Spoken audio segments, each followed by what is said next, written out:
America रक्षा विभाग यानी pentagon की एक ताजा और बेहद अहम रिपोर्ट ने चीन और पाकिस्तान की गहराती सैन्य दोस्ती को लेकर एक बड़ा पर्दाफाश किया है। इस रिपोर्ट के मुताबिक चीन लगातार पाकिस्तान को अत्याधुनिक हथियार मुहैया करा रहा है और इसी कड़ी में उसने पाकिस्तान को J-10C जैसे एडवांस्ड फाइटर जेट दिए हैं। रिपोर्ट्स में दावा किया गया है कि ये सभी J-10C लड़ाकू विमान अब पाकिस्तान वायुसेना में पूरी तरह शामिल हो चुके हैं और ऑपरेशनल भी हैं। पेंटागन की रिपोर्ट ये भी इशारा करती है कि चीन की ये रणनीति केवल पाकिस्तान की मदद भर नहीं है, बल्कि इसके जरिए वो पूरे दक्षिण एशिया में शक्ति संतुलन को प्रभावित करने की कोशिश कर रहा है। रिपोर्ट में चीन की दोहरी नीति पर खास तौर पर सवाल उठाए गए हैं।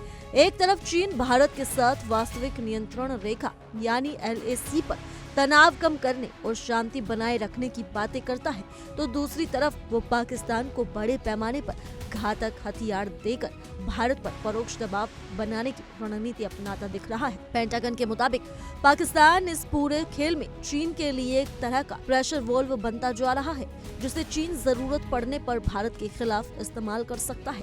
चीन ने पाकिस्तान को कुल 36 J-10C अत्याधुनिक मल्टी रोल लड़ाकू विमान देने का फैसला किया है।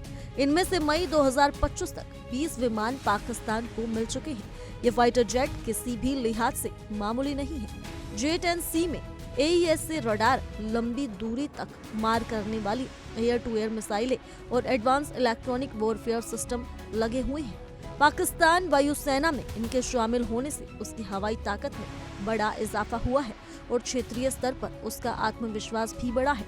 सिर्फ J-10C ही नहीं, चीन और पाकिस्तान पहले से ही मिलकर JF-17 लड़ाकू विमान का निर्माण कर रही हैं, जो दोनों देशों के सैन्य सहयोग की एक और मिसाल है। इसके अलावा चीन ने पाकिस्तान को सशस्त्र ड्रोन भी दिए हैं, जिनका इस्तेमाल निगरानी के साथ साथ हमले के लिए भी किया जा सकता है।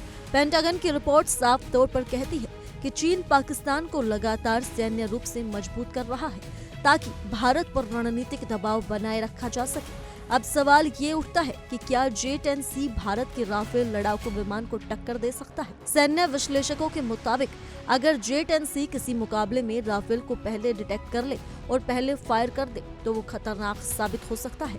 साल 2025 की एक हवाई झड़प ने ये दिखा दिया कि J-10C को हल्के में नहीं लिया जा सकता, लेकिन इसके बावजूद ज्यादातर पश्चिमी और स्वतंत्र सैन्य विश्लेषण मानते हैं कि राफेल अब भी ज्यादातर ताकतवर है।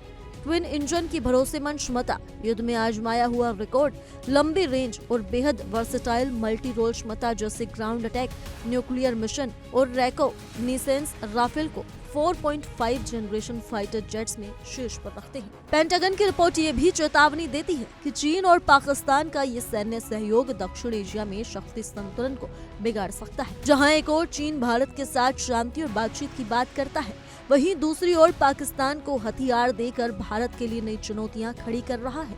रिपोर्ट में यहां तक आशंका जताई गई है कि भविष्य में पाकिस्तान में चीनी सैन्य ठिकाने भी बनाए जा सकते हैं, जिसमें चीन की सैन्य पहुंच सीधे भारत की सीमा के और करीब आ जाएगी। चीन की रणनीति साफ तौर पर डबल गेम जैसी दिखाई देती है। अक्टूबर 2024 में भारत और चीन के बीच डिसएंगेजमेंट समझौते के बाद LAC पर तनाव कम करने की दिशा में कुछ कदम जरूर उठाए गए हैं। पेंटागन की रिपोर्ट का कहना है कि चीन इसका फायदा उठाकर भारत के साथ रिश्तों को फिलहाल स्थिर रखना चाहता है, ताकि भारत और अमेरिका के बीच रक्षा सहयोग और ज्यादा मजबूत न हो सके। लेकिन इसके साथ ही भारत में चीन के इरादों को लेकर गहरा संदेह बना हुआ है।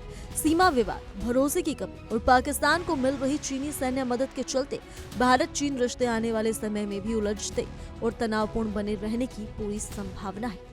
तो इस खबर को लेकर आप क्या कहना चाहेंगे? आप हमें कमेंट कर जरूर बताओ और इसी के साथ जुड़े रहिए इंडिया डेली के डिजिटल प्लेटफॉर्म के साथ।